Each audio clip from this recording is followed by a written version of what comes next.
Have you ever wondered about the origins of the concept of vows and their significance in our lives? This question may not cross your mind every day, but its answer holds a profound impact on our understanding of commitments, promises, and the value we assign to our words.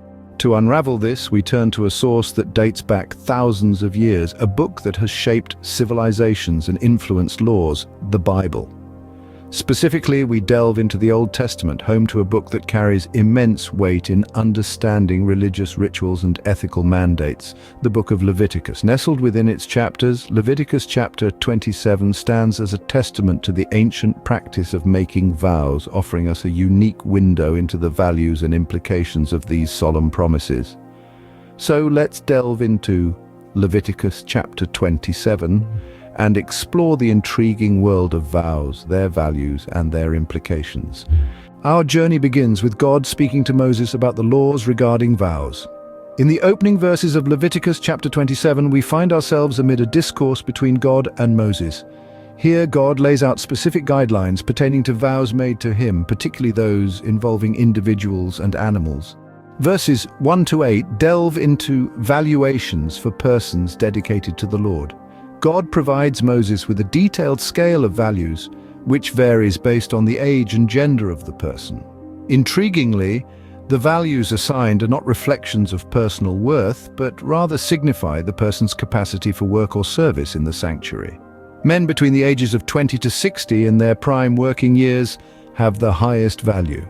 Women within the same age bracket, despite their invaluable contributions to society, are valued slightly less, reflecting the patriarchal society of the time. Meanwhile, the young and the elderly, whose capacity for work is assumed to be less, are assigned lower values. Next, we move on to verses 9 to 13, where God outlines the rules for the valuation of animals dedicated to him. If the animal is clean, fit for sacrifice, it must be accepted without alteration of its value. However, if the animal is deemed unclean, unfit for sacrifice, its value is determined by a priest, who would estimate it accordingly. Interestingly, there is a provision made for substitution. If someone wishes to redeem a person or an animal they vowed to the Lord, they can do so by adding 1/5 to the valuation price. This emphasizes the seriousness of the vow made and discourages hasty vows. The valuation system, as complex as it may seem, serves a purpose. It underscores the significance of vows made to God and the necessity to fulfill them. It also highlights the importance of every individual, irrespective of their age or gender, and their role in serving God and the community. So these verses show the importance of vows and the values placed on different individuals and animals.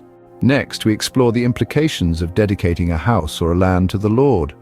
As we delve into verses 14 to 25, we unearth the intricate laws surrounding the dedication of a house or land to the Lord.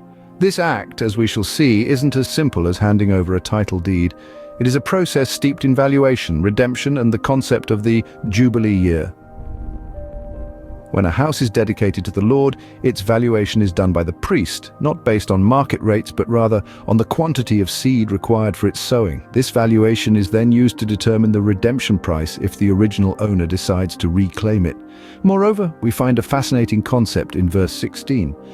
The dedication of a piece of land. Here, the valuation is dependent on the amount of barley seed it can produce, measured in shekels of silver. But what happens if the dedicator wishes to redeem this land? Well, verse 19 tells us that he must add 1/5 to the valuation price, and then there's the Jubilee year. This year holds great significance in Levitical law. If land is dedicated in a Jubilee year, its value remains constant. However, if the land is dedicated after the Jubilee year, the priest must calculate its value depending on the number of years until the next Jubilee. Intriguingly, if the land is not redeemed before the next Jubilee, it becomes holy to the Lord, as verse 20 suggests. It then becomes the property of the priests, as verse 21 further explains. However, there are exceptions.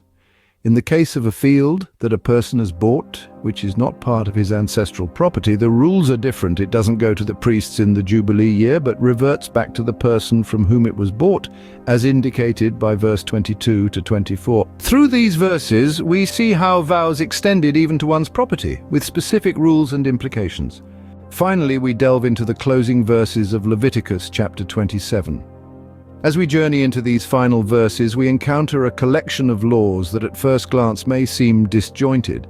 However, they all share a common thread: the sanctity of vows and the importance of fulfilling them. Verses 26 and 27 discuss the firstborn of animals. Notably, the firstborn of livestock, which are considered clean animals, are already claimed by the Lord. Thus, they can't be dedicated as a vow. On the other hand, the firstborn of unclean animals, which can't be offered as a sacrifice, can be redeemed at a set value plus 1/5. If not redeemed, they can be sold at a set value. This might seem like a complex system of valuation, but it's a profound reminder that every gift from God, including life, is sacred and valuable. It's not our place to assign value or worth, but rather to honor and acknowledge the inherent value in God's creations. Moving forward to verses 28 and 29, we find regulations concerning dedicated unclean animals.